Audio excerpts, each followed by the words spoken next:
Hello, friends, and welcome back to Stories About Entitled People.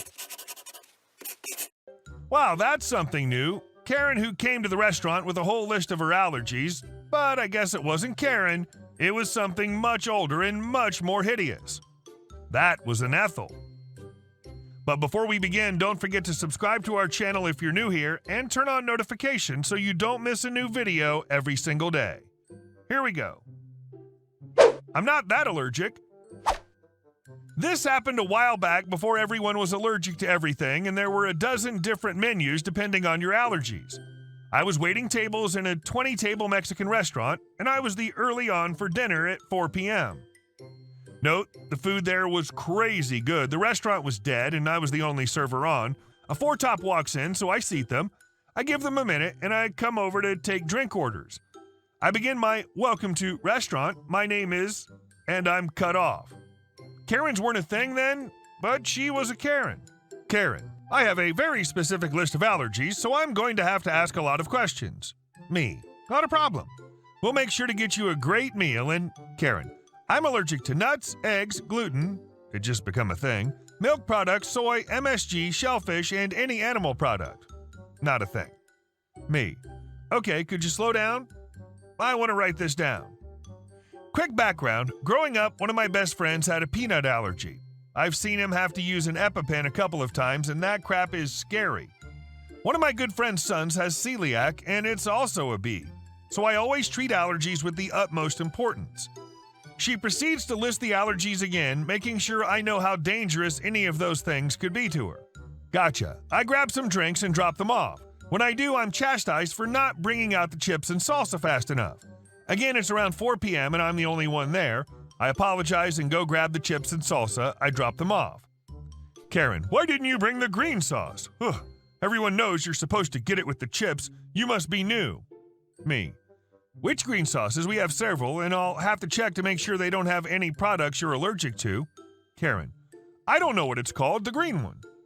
Now, I know which one she probably wants as it's very popular, and since it's requested quite often, many servers just bring it out with the chips.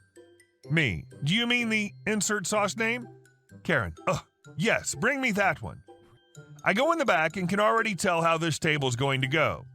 Going to be run ragged for a couple of bucks. It's becoming clear that she isn't allergic to these items, but just either doesn't like them or likes the attention and sympathy she gets for making a big deal about how she could literally die if she ate some. Time for some malicious compliance. The sauce she wants is freaking delicious. It's a blend of jalapeno, cilantro, tomatillos, and ranch. Uh-oh, ranch is made with mayo. Mayo's made with eggs. Nope. Me. I'm sorry, I talked with the chef and that sauce is made with eggs, which was on your list, which I show her I have written down. Karen, oh, that's why I must have gotten so sick the last time I came here. Looks over to friends. That last server was so stupid to give it to me. Didn't I tell him I was allergic? I could have died. Her co-diners ask if they could have some of the green sauce. She says she can't even be around anything she's allergic to, so no green sauce for the table. She proceeds to order the veggie enchiladas and explain to her co-diners how hard it is to go out and eat with her condition. I take her order, go talk to the chef, and come back. I explain to her that the vegetables are sautéed with a bit of marinade that contains soy, but I can get them grilled without it. Rice and beans? Nope, cooked in lard and chicken stock.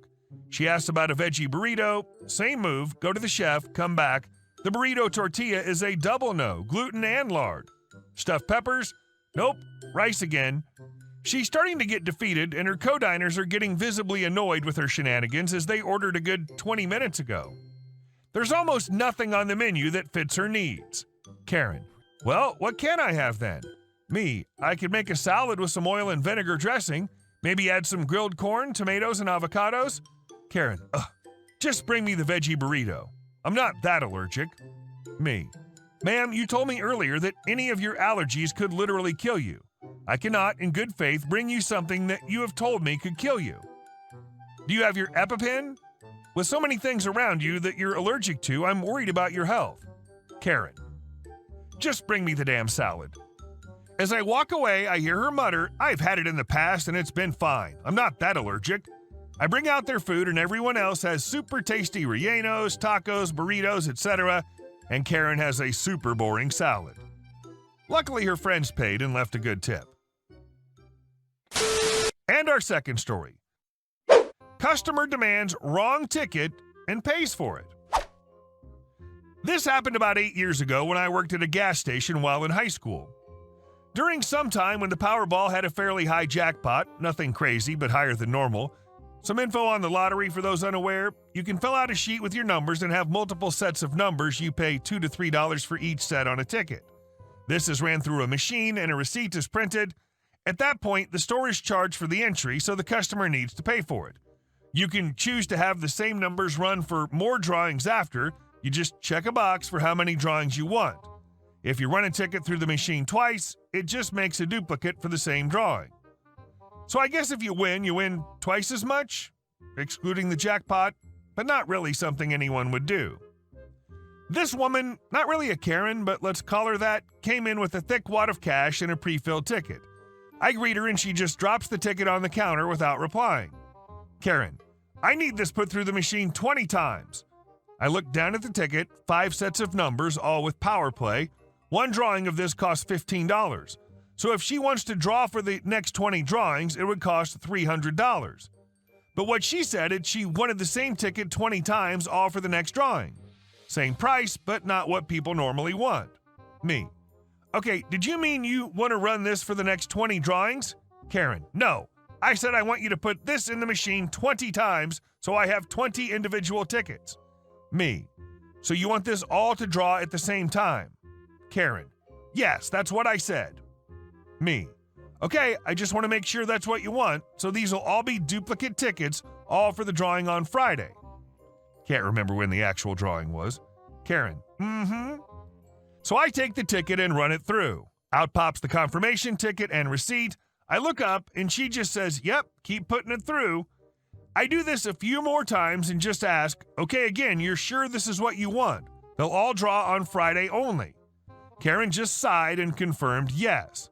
I kept going, and sometime after the 12th or 13th one, she says, Karen, so do I just keep these for all the drawings after Friday?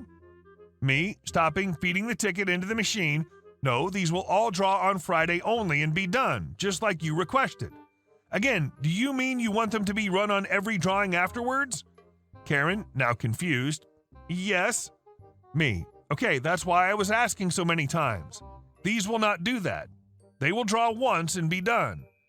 Karen starts saying, well, that's not what she meant, and she doesn't want the ones I already printed off, and says, who would want that?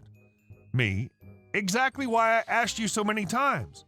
I'm sorry, but you need to buy these, as there's no way we'll be able to sell them. Karen, no, I won't. I want the ones I asked for. She was starting to get upset at this point. Our awesome assistant manager, AM, who was nearby, stepped in. AM, excuse me, ma'am, but I heard our employee ask you several times before he started, and he even explained the difference to you.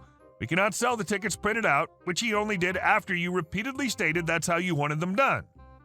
Karen started to look like she was going to bolt out the door at this point, so AM added, and if you don't, we'll have to treat it as theft and call the cops. Karen finally relented and bought the tickets. She then used the remainder of the money to buy tickets how she intended to, just not as many draws. She left without another word. She honestly wasn't that bad, but she did have some attitude like she knew everything. Still, I hope at least one of her numbers won on that first drawing, so she'd get back most of what she spent. And our next story. Boss lost her bonus. The incident happened about 2 months ago, but I just learned of the fallout. A little backstory. I'm a home hemodialysis nurse. I train patients and arrange for all their supplies. Beginning of June, I was told to admit a patient ASAP who was moving from out of state, already trained, only needed a home visit, machine, water, and drain installation and supplies delivered. Plumber was on vacation equals no water installation possible for 2 weeks. Water is essential for preparing dialysate that in the end cleans the blood. There's an emergency workaround by buying pre-made dialysate, no water required. Patient needed 8 by 5 liter bags each treatment. They come 2 to a box. Patient dialysis 5 days a week. That's 4 boxes each treatment times 5 equals 20 boxes per week. Boss says order them as quickly as possible for 2 weeks. That's 40 boxes of 10 kilograms, 22 pounds. I tell her the shipping cost will be outrageous. Let's order 8 boxes express and the rest regular. Nope, she knows better. Okay, I order 40 boxes overnight by air, $1,500 just for shipping. Supplier thinks that's crazy. I think that's crazy. Boss says do it. End of July, they're checking the budget, and lo and behold, we spent way too much. Less than a third left for the rest of the year. Boss's bonus depends on smart budgeting. She didn't get her bonus this quarter. She was pissed. I feel so vindicated. Honestly, how hard was this to figure out? Too hard for her, obviously. She couldn't think her way out of a paper bag. And our last story. Entitled lady stole my wheelchair. This just happened the other day at the store I hate more than anything. To understand this story, 2 things you have to know first. About 6 months ago, I lost my legs from the knees down due to diabetes. Second is the kicker of the story. I've always carried a firearm for many years. I know many officers because I go to the range. This is important. I was at Wally World with my son. He went off with Cart to get some things. All of a sudden, this large woman came up to me and very rudely said, "I need your wheelchair." I looked at her and said, "No." She then said, "I need it more than you."